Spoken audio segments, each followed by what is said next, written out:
Greenham Holiday Resort existed between 1951 and 1972 and was at the time a very, very popular holiday resort.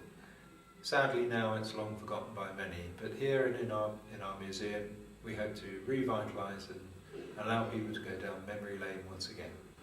Our museum starts with the Room 1, which is the Second World War period, most famously known for Eisenhower's speech just prior to the D-Day landings. And here you can see our collection of Second World War and pre-Second World War artefacts, girls' magazines, identity cards, and of course petrol rationing.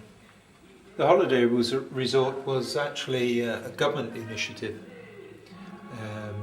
not particularly popular at the time, although of course the holiday resort itself became very popular. But at the time it was considered rather frivolous. Here you see the great model of, well, we consider it great of course, the model of the resort as it was,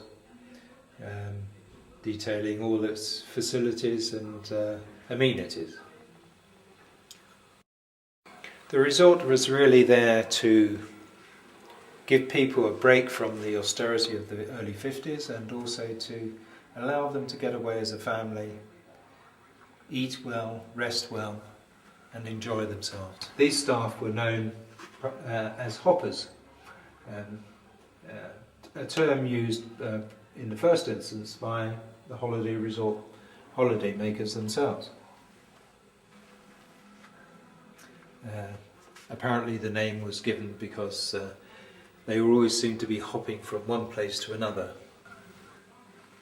And here just to the right of the hoppers uniform is one of the very, very rare posters from the 1950s. This area is quite darkly lit. This is because of the light levels have to be kept low so that we reduce the amount of damage to the very fragile paper-based material that we have. Here you can see the postcards from the period of the 1950s. Again, very rare examples of the publicity that came out of Greenham. Here we have the reception. This is not an exact replica of the reception at the resort, but it's more of certainly some of the artifacts are from the resort originally, but we've just tried to recreate the feeling, in fact the intimacy that the resort had.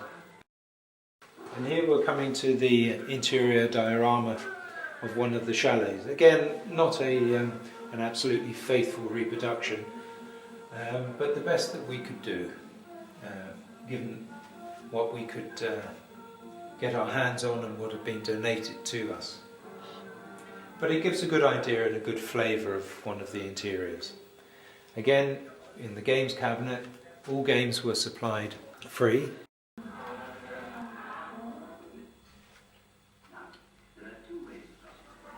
One of the most evocative cases, I think, it's the barrelware case, known to many people in the country as, I suppose, an institutional crockery. Moving on here, we come to the cinema and entertainments area.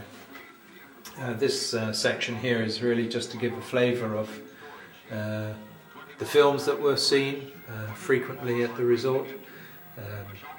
And we're very, very fortunate to have 2 or 3 examples of original posters that were actually used at the resort. Moving to this case, here you'll see a number of the people, entertainers who performed at the resort. Not exactly A-list performers, but very, very popular performers in their day. Moving to this case, here we'll see in 1963 the redesign and revamp of the resort hoppers' uniforms. It would be fair to say that in the very early 60s Greenham was beginning to lose its popularity. Here we have one of our most popular exhibits, and this is the Wallace Wall. The Wallace family came to Greenham for many, many years and thankfully for us documented their visits each year. So from the very early 60s until the closing in 1972. The Wallace family visited each year. Yes, this case is under reconstruction at the moment, so for the time being it remains empty. Now we move into the outdoor activities area. Swimming was obviously very, very popular, but as was bowls and especially the petting area for the children. This was quite a bit of an oddity really at the resort, because they did have some rather exotic animals here, but actually they also had, you know, more domestic cats and dogs, very, very popular with the children. Here we've got a selection of indoor activities. Mostly these took place in the bar area, bingo and cards, darts, dominoes, very, very popular in the 50s and 60s. This section shows the interior of the bar area. Again, it's not an absolutely faithful reproduction of the area, but it is a more of a reconstruction impression. Moving opposite the bar interior, we have the 1960s games case. Again, all these games were provided free to all resorters. Games, books, pastimes. Many of them very well known favourites.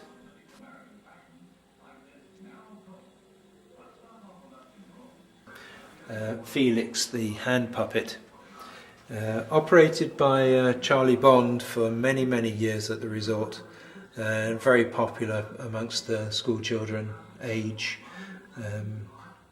Charlie remained at the resort for years and years, but very sadly when the resort closed, he never worked again and went into retirement. The resort had become a very sad place, not popular anymore.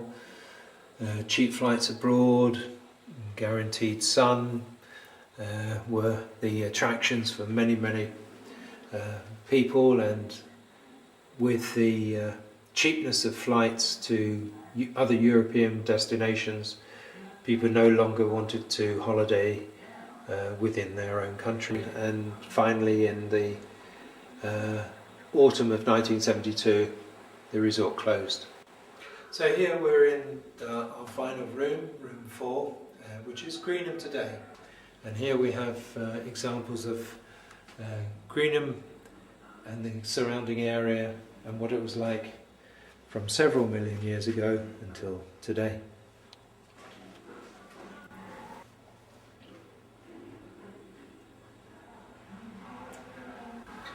This small diorama shows some of the flora and fauna of the area. One or two items are actually being temporarily taken away for restoration,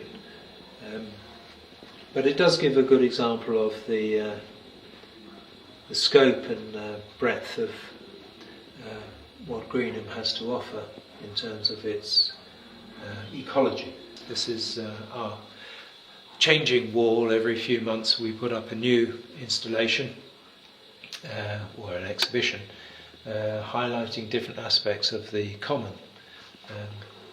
At this moment we have the subject of tracks, and very neatly leading on from this temporary section is what we like to think of as our education area, which we've entitled the Kids Playstation.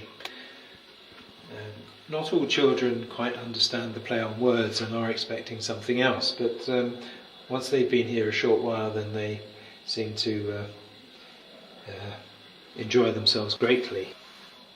Moving here, we have examples of the birds that are commonly found at Greenham, and also some of the four-legged variety creatures that are commonly found on the common.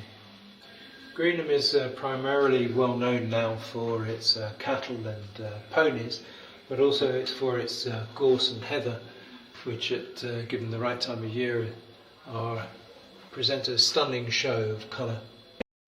And finally we move to our last section, which is conservation and history and management. Here we have a section dedicated to the Greenham volunteers, a highly dedicated bunch of individuals who help maintain the balance on the common. And that is our museum dedicated to the history of the Greenham holiday resort.